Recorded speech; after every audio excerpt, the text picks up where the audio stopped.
Okay, so this video is about small mindedness and how it is quietly destroying your life and you don't even know it. So let's talk about something that doesn't get addressed enough, small mindedness. And before people get defensive, before you get your Glocks out, and before you get everything heated up, I'm not using that word as an insult or whatever. I'm using it as a psychological condition, a mental posture, a way of processing change, discomfort, and growth. And it's pretty much everywhere. It's not a particular background that deals with it. It's not a particular gender, race. It's not anything that you can put in a particular group. We all face it in different ways. But in the manner I'm speaking of today is the manner that is able to slow down people's lives. Small mindedness is what makes goals harder to achieve. Why? Because most goals require a lifestyle that conflicts with the lifestyle that created the lack in the first place, such as when people are attempting to make anything that requires habit change, such as the more common weight loss, financial literacy, wanting to become a part of some type of club, or wanting to get a skill or go to school, whatever. Because most goals, yeah, I read that already. So now you have tension. You want discipline, but you're used to leniency. You want structure, but you're used to chaos. You want elevation, but you're attached to habits that keep you grounded in survival mode.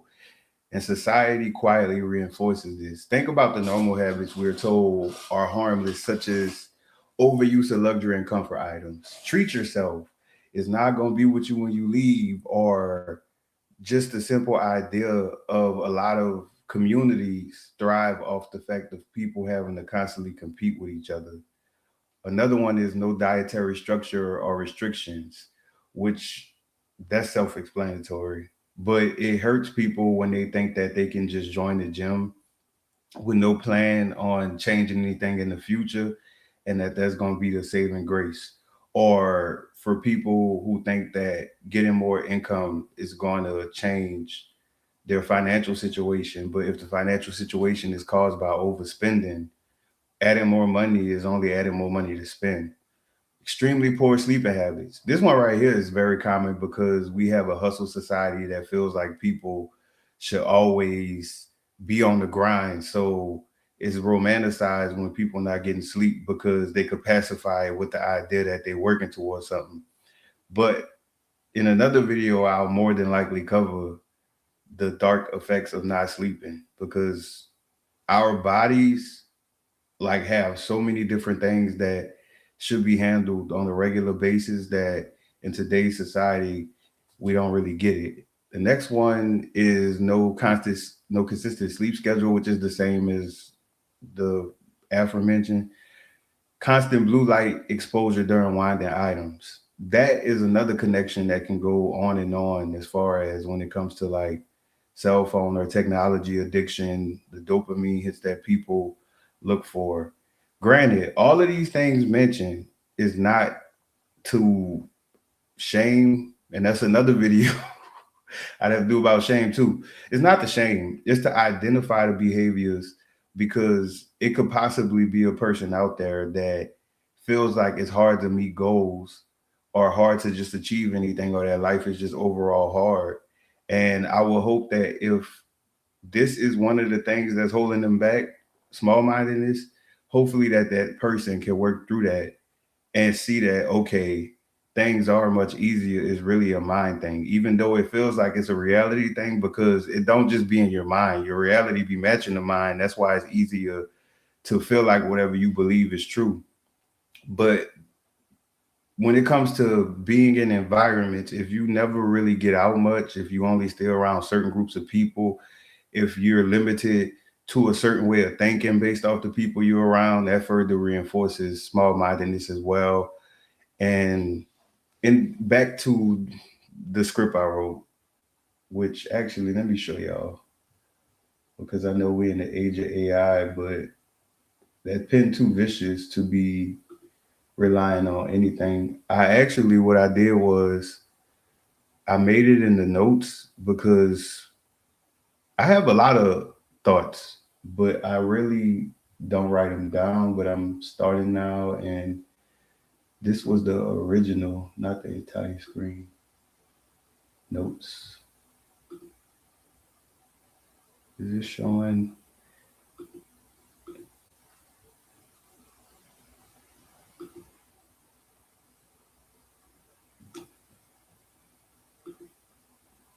Right there. Is that showing too much stuff? Library card. Oh, yes. None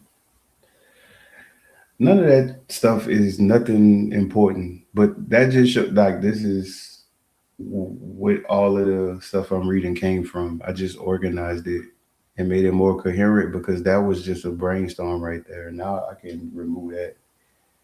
So back to it. I just had to put that out there for no apparent reason because I ain't even been doing content to be having anything to speak against. Okay, so but collectively they create a lifestyle that makes focus, discipline, and long-term thinking almost impossible. Focus is another one. Focus is one of our superpowers, and when we don't maintain it, it makes a lot of stuff very hard because as an adult, really, children probably have stuff too, but as an adult, there's a lot of things that won't be done right if you don't have focus. Certain meals you cook will require focus, doing writing, handling stuff that belongs to other people. Driving is really the most important one. And that's something that we see how what happens when people are not focused when they're driving. And in today's world, it's so much distraction. And the empathy for that comes in with the fact of realizing that majority of society has experienced some type of trauma to where it basically takes over their whole day, or it may be a life path that they've taken to where life seems more difficult. So it's understandable that certain things give you the escape, but the danger in that is that it trains your mind to be used to that as a safety blanket. Like if you notice, most people in public, the first thing they do when waiting is pull out their phone. Now, granted, we can't look at every single person looking at their phone and assume we know what they're doing because before all of this, people had their phones in public and people would use their phones in public. It's just now you see more distracted people. Like I've witnessed people literally walking into the street in front of speeding cars. I've witnessed people leaving important items. I've witnessed people leaving their children. I've witnessed so much due to people not being focused. Like, and it's dangerous actually, because if you realize when we're in public around other people, really just people in general, even though we wear clothes and we have morals to the for them for some of us do, we still have a wild animal instinct to us and in us. And focus and not being focused in public is so dangerous because there's always a person out there on a mission and you don't know what that mission could be. It could be a mission to hit a lick. It could be a mission for a predator. Y'all know how that go. It could be a mission to pickpocket somebody. It could be a mission to scam somebody. It could be a mission to be sizing you up at somewhere you go to regularly. Like for instance, people who grocery shop or go to the gym, is way too many people when I've been at after hour times of all genders and all everything in the parking lot with their head down. Some people have been like it's 2, 3 a.m. They're in the parking lot just like this, just standing in one spot. Granted, most incidents happen in at after dark and in places like that. But back to what I was writing. That's exactly why I wrote it. Because if I would have tried to say all of this out loud, at least this gives me structure when I have those pivot points. Because if you look at the type of content I'm gonna be doing, it's basically like riding a bus or riding some type of transportation where a bunch of people on there. And they'll have points where I take pit stops. And if you get lost, just let me know and I'll be willing to clarify stuff. But reminder, all of this stuff is with the intention of personal development, but it's not just one category. I tried the niche thing, and I find that a lot of things in life are interconnected. Like a person with low focus probably is not going to like doing things that take long, such as maybe washing the car by hand, maybe a road trip, just anything that requires focus, reading books or watching a TV show that or a movie that have a lot of detail in there. Okay, so back to this again. So they create a lifestyle that makes focus, discipline, and long-term thinking almost impossible. And because these behaviors are common, they become invisible. And that is where environment comes into play. I used to be opposed to the cliche phrase of you are who you hang around. And that's because a lot of the cliche phrases we hear, they have truth to them, but it's rarely elaborated on to make sense. It's more of just stuff people say. And then depending on when you heard it, you may or may not have a negative feeling towards it because it may have been used to throw something in your face. But as far as the people you may you people you're around aspect of it or whatever, excuse me, basically to make an example, it may not be that you live the same life as them. They may have a way of dating that you don't agree with. They may have a way of cleanliness that you don't agree with. But if you're constantly communicating with people, they are subconsciously influencing you. That is why whenever you see little kids or even adults go somewhere for a long time, if it's a positive place, they come back more positive. If it's a negative place, they come back more negative. Because there is something in us called herd immunity that is from old times when we used to all depend on each other for each other's survival. Like we still do now, but it was more desperate to where if you were not in the village, you probably would have passed because there wouldn't be resources available to you.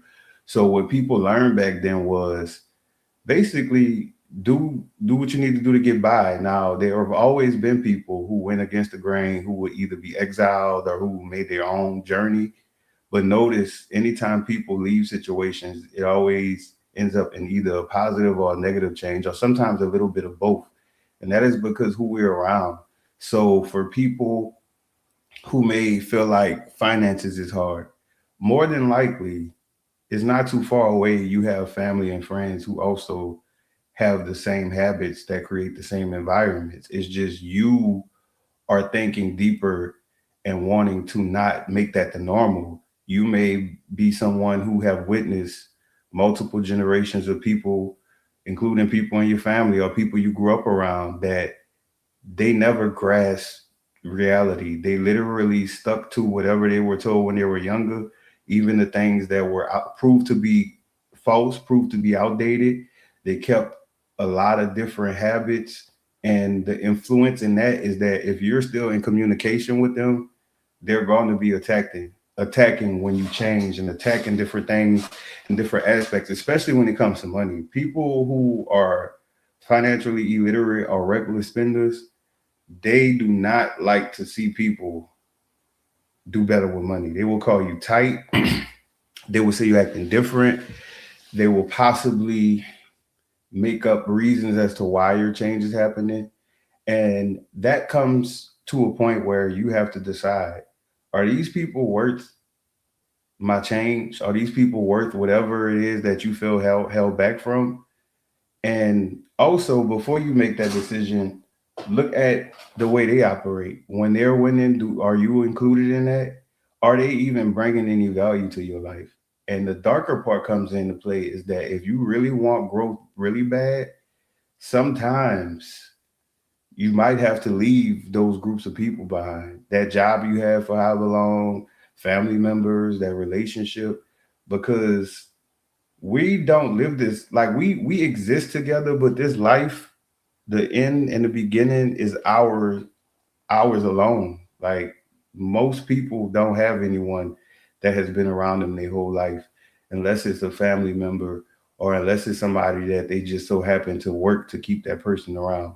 So if you look at today, however, whatever your age is, no matter of fact, if you old enough, look back a few years from now, think about everything that was going on at that time and think about who was around. If you would have made a sacrifice as far as for those people back then, would it be worth it now? And always think about that. And when it comes to evaluating people in your life, try to not shame yourself or use terms like self insulting terms because that's not going to make it any better.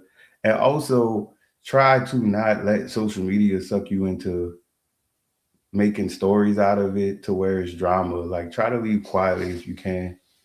And then another one is how many self destructive habits do we subscribe to simply because they're normalized? Habits that erode mental clarity, emotional regulation, and physical energy, all while feeling regularly. Those are the type of habits that can basically steal your life force, and it doesn't even feel like something bad. But really, for a lot of people, or just society, even my old self included, I found that it's easier to do the toxic stuff because most of it is mindless behaviors to where it's not that much that you have to think about in the moment, but the moment is fun until it's not. Like a lot of things in the moment can have long-term impact. So when it comes to things that you know for sure could turn out bad, handle those differently.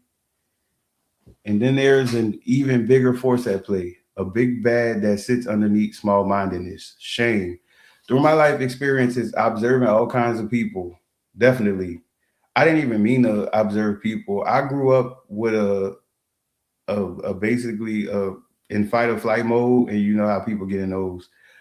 And so from there, one of the survival instincts I learned was just to pay attention to people habits because for me at that age, paying attention to people habits meant that I knew to stay away from this person because they're angry today, or I knew to be a little bit nicer to this person because they're going through something, or I knew that this person promises a lot but never really does it. So if I have a situation where I have to collaborate with them, make sure that I do it on my own.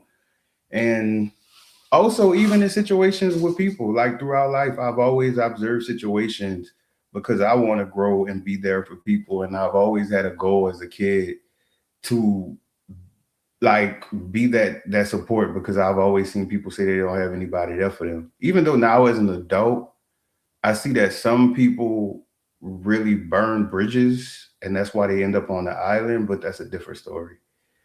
So through observing all kinds of people, personalities, environment, shame was always the fuel to their Bunsen burner.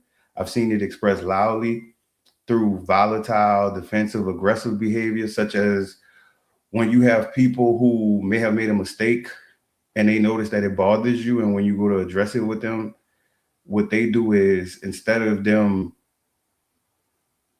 owning up, which we always wish people gonna own up, but people another story. That's another story too. But with the people when they do wrong things, rather than owning up to it, what they do is they create a new scene. They make the situation about them in some kind of way, or some people may even bring up old things that I guess they were holding for that day.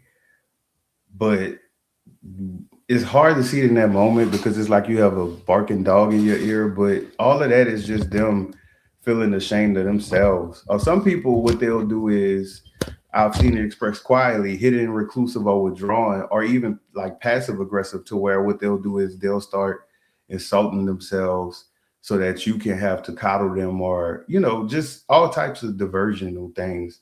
But the only dark side about that is that you have to build a point to where you're fine without being with those people in your life. Because if you made it to a point to where you find yourself close with people that regularly mistreat you, neglect you, talk about you behind your back, or just make you feel drained, like they haven't done anything outwardly, but you notice whenever you have conversations with them, your head hurts or just you feel weird. It's like the worst you could do is separate yourself from people and nothing change. But the good thing about those people if they're the way that I believe they probably are, them people is not going anywhere. So if you did leave them and realize that maybe you were the problem, you can always go back. They'll still talk about you behind your back, but at least you'll have company if that's what you seek. But they also have people at different community events around the country and different clubs that may have common hobbies like knitting or rowing or just anything. Those people will probably be more happier to have you than the people that sat around with no plan of action and act strange when people make plans of actions. But that goes back to small mindedness. But the root was the same. Shame creates internal instability, and that instability shows up everywhere. Frequent income, and these are the symptoms. But there is nuance to everything. So everything I say is not law. This is from a general perspective. Case by case will always show you different results, different variables. Sorry, the braces got muted a little. But different variables and things like that. So it is frequent incompatibility with others, conflict in spaces where connection should be seamless. That one would be like if there's someone who gets into it with people everywhere, like y'all go out to eat, they get into it with somebody. Y'all driving, they trying to throw stuff at people's car. You go to the library of all places, they beefing with somebody there. Like they just irritable. And usually that's a lot of pent up anger. And everyone has their own reasons. For me, I noticed that in some cases that I've noticed in real life, not a generalization, just actually specific situations, those people had unhealed childhood trauma that basically started out like a house foundation. And then as life went on, they just added layers to it. And then you have this house of horror. And those kinds of situations are harder to deal with because those people have something that they show to people, like this little softness that comes out every now and then for people that's close to them. So it makes you feel like you abandoning a person's neighborhood cat or something. But like, and then so conflict in spaces where connection should be seamless, job losses. So they're the ones who always in drama at every job. They never learn from the first five jobs to just go to work, do your job, and go home. If you have issues with people, like honestly, as somebody who stayed to myself at 80% of my jobs, it is very hard to have issues. You have to have a weirdo working like as a manager or something. And even in them situations, baby, y'all need to start suing. That could be another video in the future, but that's a whole different story. Anyways, they also, due to the job losses, all of this kind of go together though, because with the frequent incompatibility with others, that means that they're combative, and then from them regularly being in combat, subconsciously they start to look for it. Those kinds of people, when it's peaceful for too long, they start to complain that they're bored or they find stuff to get into, and that connects to conflict in spaces where connection should be seamless. So since this person or people are always on edge, they're gonna get into it anyway. If a person don't answer fast enough, if and then that translates into work because if you always have a chip on your shoulder, most of these jobs they have regular reviews where they critiquing your work, and some of them they just do it just for paper. Like it ain't really even a critique because they just be saying BS stuff. But people like that, they don't like that. That's like the people at work, y'all job having no cell phone policy, and you getting in trouble for that is them hating on you. But that's a different video too. And then that leads to job loss, and then that leads to income stability because those people like that, they typically when they losing these jobs, it's never planned. So they're always having they probably also borrow a lot too and over borrow to where they owe actual companies and people. And these people usually pacify all of these behaviors by by self-proclaiming to be the realest, which is hilarious when you hear about how they talk about everybody. And then they also never, like, if anything's not working, like if the TV not working or if the remote not working, they never look at the fact of the directions or something. They the type that'll break stuff because it's broke.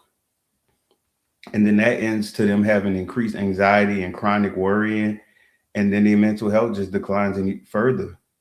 And some of these people, while all of this is happening, this is one person I'm describing as far as experiencing these things, but these people be husbands, wives, mothers, children, like leaders. And unfortunately, what happens is those people begin to transmit that energy to everybody around them because they still think that it's okay for that. Like the small mindedness comes into play in this situation because it's known not by everyone, because I'm not even going to, I said no shame on this video, so I'm shut up. But basically,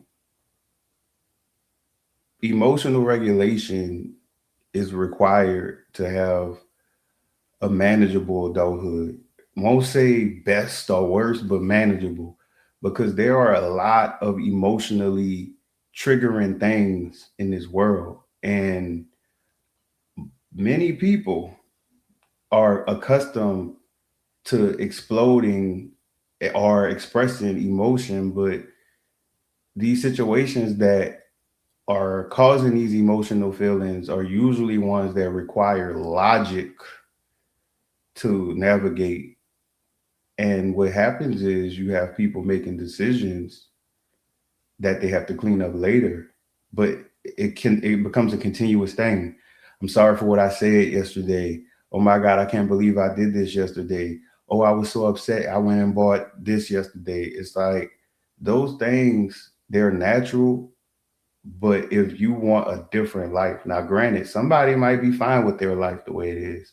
This is not saying every single person needs to go to Jeremiah University and have understanding. This is only for the people who seek personal development, because I am fully aware that there are people out there who are never going to change.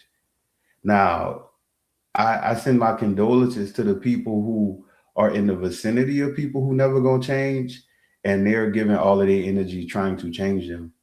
Good luck, Charlie. Okay, and over time, that instability spreads into relationships, family, friends, romantic partners, and worst of all, children.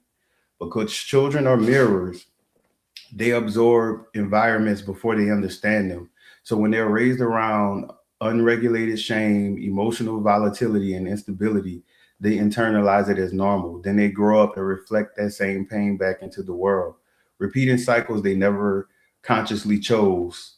Now circle back to the beginning. Now the beginning would be the parent. And what makes it worse for children is that children in homes with small-minded parents, they're not allowed to express themselves, because as a child, you're basically a piece of property. You to be seen and not heard. Whatever they provide to you is them showing you that they love you. So you should never question their love, because whatever they did was their best. Even though in many situations with small-minded parents, they never consider their children as people. Some of them, even as adults, they still infantize their children. Or if it's a parent who is reckless, they will want the adult child to assist them, but then you can't get them out of the bad habits that keep them in these situations that need assistance.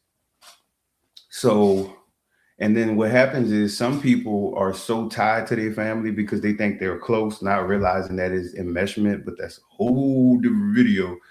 What happens is they, in order to get in their parents' good graces, because a lot of these us adults still have childhood issues with parent mothers and fathers, or even just loneliness as far as never feeling safe somewhere and all of that. So what ends up happening is that the adult children get validation from their messed up parents. And that's where you have these people in the dating pool where you meet their family and you wonder if them and their sister ever, because the family, that's a trained behavior. If we think about anywhere that we learned something that we still know now, think about how long it took for it to really set in, and how even though it's been a while, we still know it. Like humans, we store everything. And then the rest of this is why inner work is not optional. Do you see how all of this connects? Small mindedness isn't just about being closed minded in conversation, it's a resistance to growth. And growth always requires change. You cannot separate the two. So when someone resists new ideas, new structures, new disciplines, it's rarely intellectual, it's emotional. Small mindedness is deeply tied to unregulated emotions. You will see it expressed as contempt, irritation, dismissiveness, or outright anger, but subconsciously something deeper is happening. People often fuse their beliefs, preferences, and identities to their nervous system. So when you challenge an idea, their body reacts as if you challenge their survival. We see great examples of this when it comes to the music industry or with politics, to where people can constantly be told factual information with proof about situations, and they still will choose to pretend that that particular information is not existent. But don't get that mixed up with the fact of people seeing the information and not changing their stance. That's completely different. That's not even what this video is about, but it's more so about when you have situations where they may say a storm is coming or whatever. Wait, let me see where I'm at. Yeah, a storm is coming, and you tell them that it's going to be a 20-foot storm surge, and they telling you, oh, it's never flooded in this area for 100 years. But y'all seeing the footage online that everywhere before that is getting destroyed. And then you have that be the people that go down with the ship, no pun. And if they carry unhealed trauma, their nervous system is already closer to fight or flight. Fight or flight shows because people really are super sensitive when they're in fight or flight. Like they will blow up over anything. That's the type of person that will click out on the customer service or a fast food person over something being messed up, because they are surrounded by people who romanticize blowing up and stuff, even though you can easily talk to the manager and get something free or call corporate. If you really want to have, I guess, justice for your burger, rest in peace to the burger. But they also are typically close to the people where you can't really say too many words before they probably put hands on you. Now, granted, for me, I grew up in the hood where it was no good, and that's what we were raised to do. But for me, I quickly learned through being in younger, being in different environments when I was younger, that that was something just for that area. But I find that a lot of small-minded people, they take their ways from wherever they are from and think that it's fine everywhere. And it's like, especially if it's stuff that's considered illegal, but whatever. So disagreement doesn't register as dialogue, it registers as danger. Now they're not listening to understand, they're listening to win or to avoid losing. This is scary because this shows up in friendships, relationships, and even certain family members, where you may have people, whenever you see them upset, you notice that they say some very horrible things, like easily, very easily. And in some cases, I don't believe all cases, some, because other cases is just, that's a different video too. But in the cases, for the sake of this video, a lot of those people, they are so out of touch with their brain. When they feel in certain emotions, they literally transcend to wherever are multiple instances of trauma. I've witnessed it multiple times with people, because what happens is, if they were angry enough, they will call the name of the person who hurt them while they going off on you, because all of that trauma is just built up. And you talking to them about, maybe it might be somebody who took your parking spot, not took your parking spot, but like blocked your driveway or something, and you telling them the law about 3 feet, and that person is just so defensive because they shame that they did something wrong, they shame that you calling them out, and they embarrassed that maybe you making them do something, because some people are so cocky in their head, just the fact that somebody telling them to do something or feeling like somebody told them to do something, they're not going to do it. And that makes mutual understanding impossible because in the small minded framework, every conversation becomes win or lose, right or wrong, safe or unsafe. Like with dating, you'll find this to where you might just be sad that the person was late or they forgot to do something they promised, or, it could be anything. And rather than acknowledge your feelings, maybe make an excuse like most people want to do, or own up to it like people never seem to do, but we all talk about it, they'll blow up on you and then they'll change it to where they're blaming something on you or telling you about the times that you made them feel that way. So to make it feel like it's easier. And there's no curiosity in why it made you feel that way. And that's what made relationship hard for some people. And when I say relationships in this instance, I mean all relationships.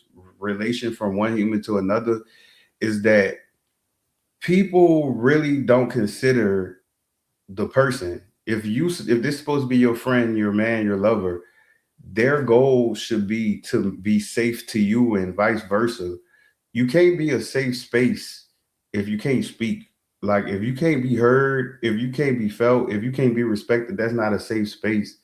And it's easier for people to go through those things because a lot of the times their home wasn't safe. And with our society, we mistake materialism, attention, like just one of the many things that are needed to be nurtured, just overgiving one as overgiving all of them. And that's not the case. And also, it's just in a lot of the different things that we see on television as well, of people who don't realize when they're being influenced or being influenced by these things.